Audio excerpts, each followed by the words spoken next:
लेकिन हर चीज़ का एक ऊपरी फायदा अगर जाना जाए तो 100% उसकी जानकारी हमारे फायदे के लिए हो जाती है। अब चलें पैदल चलें ये सब आपको कहेंगे, आप एक कान से सुनेंगे, एक से निकाल देंगे। लेकिन जिस दिन आपके मन में आ गया कि भैया अगर मैं पैदल नहीं चलूँगा तो ये नुकसान हो जाएंगे हेल्थ के साथ, और ये बीमारियां जो हैं पैदल चलने से जा सकती हैं, तो आप पैदल चलना शुरू कर देंगे। सबसे पहले यह है कि हमारे दिल, दिमाग और मन, ये तीनों दिमाग के ही रूप है। दिल बेचारा धड़कता है, खून सप्लाई करने का पंप है, वह ना तो सोचता है ना करता है। जब हमारी कोई इच्छा होती है तो हम कह रहे हैं हमारा दिल कर रहा है, और जब हम कुछ करना नहीं चाहते तो कह देंगे हमारा मन नहीं कर रहा जी। पैदल चलना बहुत ही ज़्यादा फायदेमंद रहता है। कम से कम 45 मिनट तो चलना ही चाहिए। लेकिन जिसकी जो शारीरिक क्षमता है उसके अनुसार वो चाहे 5 मिनट चले, लेकिन चले तो सही। चलेंगे तो कैपेसिटी बढ़ेगी, चलने की आदत पड़ेगी, और एक नशा सा हो जाएगा। आप रिश्तेदारी में जाएंगे तो भी सोचेंगे कि मैं सुबह सुबह घूम ही आऊँ। पहले लोग खुलेआम सड़कों पे घूमते थे क्योंकि ट्रैफिक नहीं था। आजकल तो ट्रैफिक वाली सड़कों पे वॉकिंग के लिए जाना एक खतरे को मोल लेना जैसा है। जब हम चलते हैं तो हमें कुछ समय बाद थकावट हो जाती है, और जब हम लौटते हैं तो थकावट लेकर घर पहुंचते हैं। लेकिन ये जो आपको थकावट हुई, ये आपका ढेले भर का नुकसान नहीं करेगी। ये जो थकावट हुई ये आपकी मसल्स का, आपके ब्लड सर्कुलेशन का, आपके शरीर का एक टॉनिक है।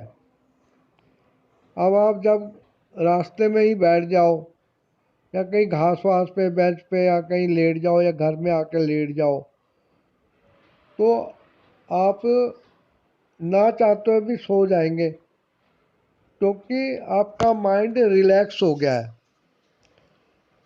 आप सो गए और कुछ ही देर बाद जब आप उठेंगे तो आपको लगेगा यार थकावट थी वो गई कहाँ। आप अपने चारों तरफ देखोगे, थकावट कहीं पड़ी तो नहीं है। आप दोबारा उतनी ही देर पैदल चलने के लिए दोबारा जा सकते हो। थकावट होती है क्योंकि मसल्स में जो सेल हैं उनको ऑक्सीजन की सप्लाई मिलती है, वो खींचते हैं, तनते हैं। एक एक सेल में ऑक्सीजन आती है, ब्लड सर्कुलेशन बढ़ता है, नसें खुलती हैं। टांगों में दर्द हो रहा है, घुटने में दर्द हो रहा है, तो घुटने में लोग कहते हैं जी ग्रीस घट गई है।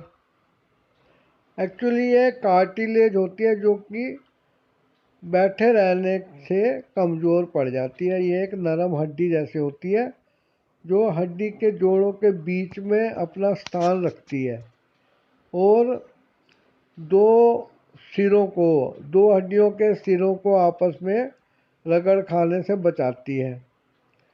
यदि पैदल चलते रहें तो हमारे घुटने के जोड़, पैर के जोड़, कोहनिया इत्यादि में जो कार्टिलेज है वो अपना काम करता रहेगा, तो वो डिस्ट्रॉय नहीं होगा, उसके सेल डीजनरेट नहीं होंगे, ब्लड सर्कुलेशन आपका बढ़ेगा, क्योंकि हार्ट बीट के लिए मसल्स को ताकत मिलेगी। हार्ट के मसल जो है अपना काम सुचारू रूप से करेंगे। जब ब्लड सर्कुलेशन बढ़ता है तो ब्लड की नसें हमारी जो है वो अपना साफ सफाई का काम भी कर लेती हैं। उनके अंदर जमा हुआ कोलेस्ट्रॉल वगैरह या दूसरी क्लॉट्स वगैरह सब निकल जाते हैं। ब्लड सर्कुलेशन तेज होता है तो पैर की उंगली अंगूठे तक ब्लड पहुंचता है और गैंग्रीन वगैरह होने की या जख्म ना भरने की बीमारी होने का डर नहीं रहता, क्योंकि ब्लड की सप्लाई सफिशेंट हो रही है। ब्लड ऊपर की तरफ बहता है और सिर के अंदर जाके दिमाग में जितनी ब्लड वेसल्स हैं सबको अच्छी तरह ब्लड मिलता है। अब ब्लड अकेला तो जाता नहीं है, वो ऑक्सीजन लेके जाता है, न्यूट्रिशन लेके जाता है। अगर वो कहीं सुस्त चाल से चले तो आधी चीज़ें वो उधर पहुंचा नहीं पाता, जिससे शरीर को नुकसान होता है। जब ब्लड सर्कुलेशन अपनी मजबूती के साथ शरीर के हर अंग में जाएगा तो हर अंग को न्यूट्रिशन मिलेगा, हर सेल को ऑक्सीजन मिलेगी। ऑक्सीजन ही शरीर को चलाती है। Thanks for watching, subscribe the channel.